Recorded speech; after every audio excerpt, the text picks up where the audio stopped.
बच्चों, हम ऊष्मागतिकी का चैप्टर पढ़ रहे हैं जिसमें ऊष्मागतिकी से संबंधित शब्दावली आपको बताई जा रही है। आज उसी क्रम में आगे चलते हैं। हेडिंग है निकाय के गुण या तंत्र के गुण, प्रॉपर्टीज ऑफ द सिस्टम। ऊष्मागतिकीय निकाय के गुण दो प्रकार के होते हैं। नंबर 1 विस्तीर्ण गुण,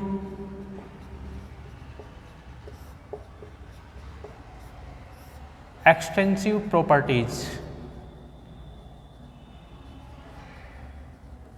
निकाय के वे गुण जो निकाय में उपस्थित पदार्थ की मात्रा पर निर्भर करते हैं। ये गुण पदार्थ की मात्रा पर निर्भर करते हैं। तो जो गुण निकाय के पदार्थ की मात्रा पर निर्भर करते हैं उन्हें विस्तीर्ण गुण कहते हैं। जैसे द्रव्यमान, यदि पदार्थ की मात्रा ज़्यादा होगी तो द्रव्यमान ज़्यादा होगा, पदार्थ की मात्रा कम होगी तो द्रव्यमान कम होगा। मोलों की संख्या, पदार्थ की मात्रा कम होगी तो मोलों की संख्या कम होगी, पदार्थ की मात्रा ज़्यादा होगी तो मोलों की संख्या ज़्यादा होगी। आयतन, पदार्थ की मात्रा ज़्यादा होगी तो आयतन ज़्यादा होगा, पदार्थ की मात्रा कम होगी तो आयतन कम होगा। एंथैल्पी या कह दो विभिन्न प्रकार की ऊर्जाएं, तो ऊर्जा के रूप में लिख देते हैं ऊर्जा। पदार्थ की मात्रा ज़्यादा होगी तो हमें ज़्यादा ऊर्जा प्राप्त होगी, कम मात्रा होगी पदार्थ की तो कम ऊर्जा प्राप्त होगी। और एंट्रोपी, एंट्रोपी क्या है ये आगे पढ़ने को मिलेगा, फिलहाल इसको ऐसे ही लिख लो। तो विस्तीर्ण गुण वे हैं जो पदार्थ की मात्रा पर निर्भर करते हैं। नंबर 2 गहन गुण, इंग्लिश में बोलते हैं इंटेंसिव प्रॉपर्टीज। निकाय के वे गुण जो पदार्थ की मात्रा पर निर्भर नहीं करते निकाय के गहन गुण कहलाते हैं। जैसे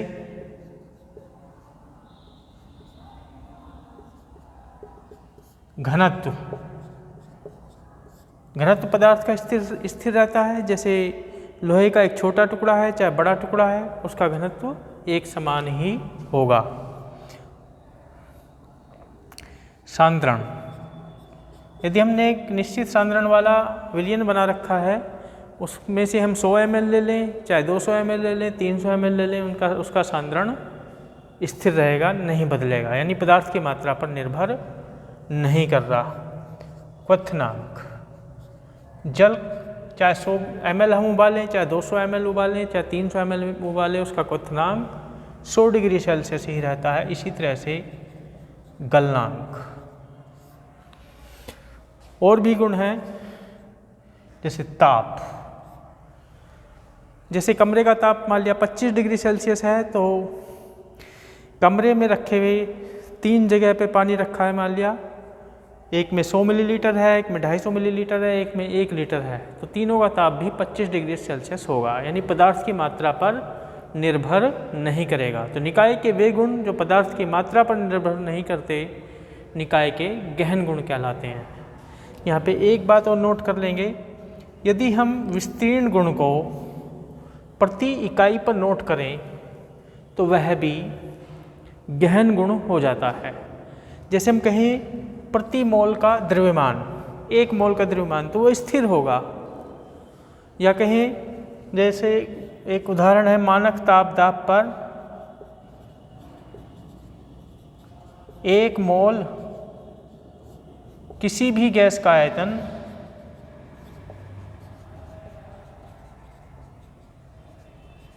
22.4 लीटर होता है, तो फिक्स है। तो ये क्या हो गया, गहन गुण, ये नहीं बदल रहा। 1 मोल के लिए इतना ही आयतन होगा मानक ताप दाब पर, तो ये बदल नहीं रहा किसी भी गैस के लिए, तो ये यहाँ पे गहन गुण हो गया। यदि हम प्रति इकाई पर किसी भी विस्तीर्ण गुण को ज्ञात करेंगे तो फिर वो गहन गुण हो जाता है। चाहे ऊर्जा को हम ज्ञात करें प्रति मोल पे या एंट्रोपी को ज्ञात करें प्रति मोल पे, तो फिर वो गहन गुण हो जाती है। इसके बाद निकाय की अवस्था, स्टेट ऑफ द सिस्टम।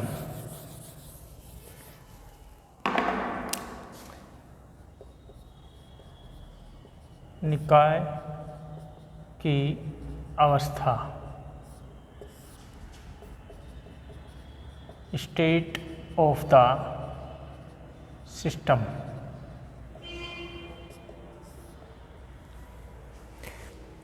जैसे हम कहते हैं कि जल 0 डिग्री सेल्सियस तथा 1 वायुमंडलीय दाब पर बर्फ के रूप में पाया जाता है, यानी ठोस रूप में, और 100 डिग्री सेल्सियस तथा 1 वायुमंडलीय दाब पर भाप अवस्था में पाया जाता है, यानी गैस अवस्था में। तो ये किसी एक तंत्र की या निकाय की अवस्थाएं कहलाती हैं विभिन्न ताप तथा दाब की अवस्थाओं पर, या कोई अन्य कारक भी हो सकता है। तो हम कहते हैं कि जब कोई तंत्र किसी ताप, दाब, सांद्रण, आयतन आदि की एक निश्चित मात्रा के साथ एक निश्चित अवस्था में पाया जाता है तो इसे निकाय की अवस्था कहते हैं।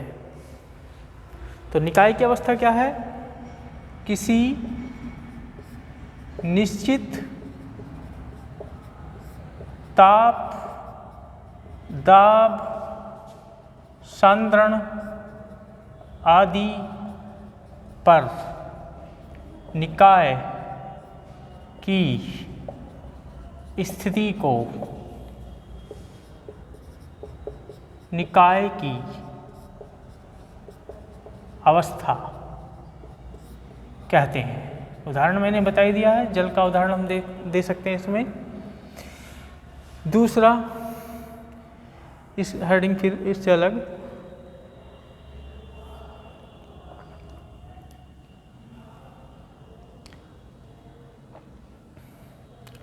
अवस्था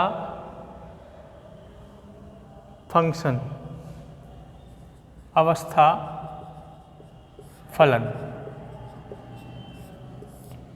इंग्लिश में बोलते हैं स्टेट फंक्शन। जिन कारकों पर निकाय की अवस्था निर्भर करती है उन्हें हम अवस्था फलन कहते हैं। जैसे ताप, दाब, सांद्रण को हम क्या कहेंगे? अवस्था फलन। जिन कारकों पर निकाय की अवस्था निर्भर करती है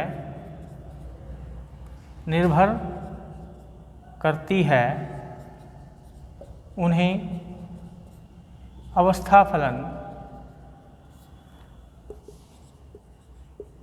कहते हैं।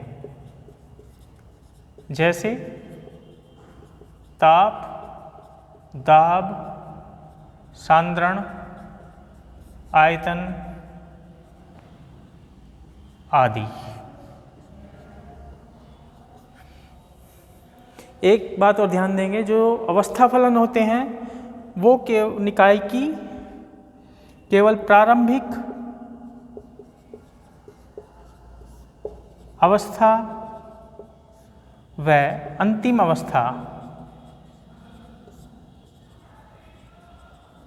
पर निर्भर करते हैं।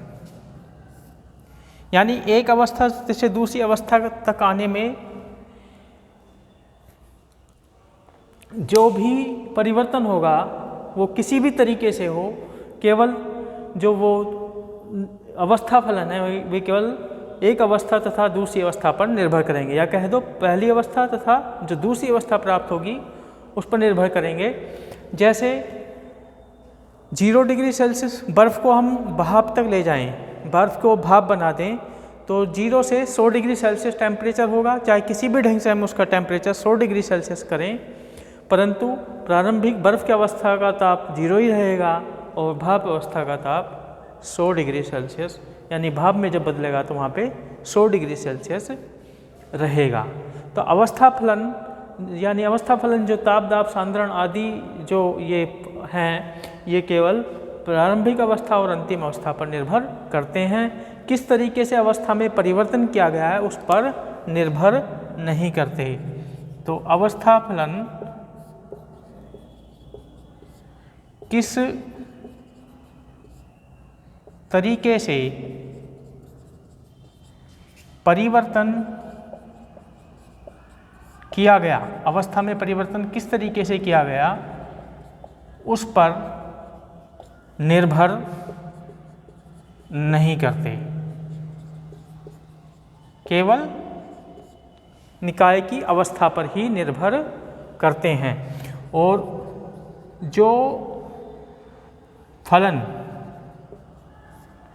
परिवर्तन के तरीके पर निर्भर करते हैं, के तरीके पर निर्भर करते हैं, उन्हें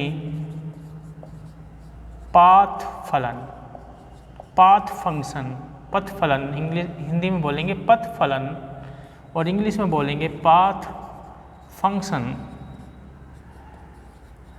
कहते हैं। और पाथ फंक्शन जो है वो है, एक तो ऊष्मा है और कार्य है। ये निकाय की अवस्था पर निर्भर नहीं करते। ये दोनों गुण किस तरीके से हमने निकाय की अवस्था में परिवर्तन कराया है उस पर निर्भर करते हैं। इनके मान निकाय की अवस्था पर निर्भर नहीं करते। और जो अवस्था फलन होते हैं उनके मान निकाय की अवस्था पर निर्भर करते हैं, परिवर्तन के तरीके पर निर्भर नहीं करते। तो इनके अंतर समझ लेंगे दोनों के। और आज इतना ही, इसके आगे कल बताऊंगा।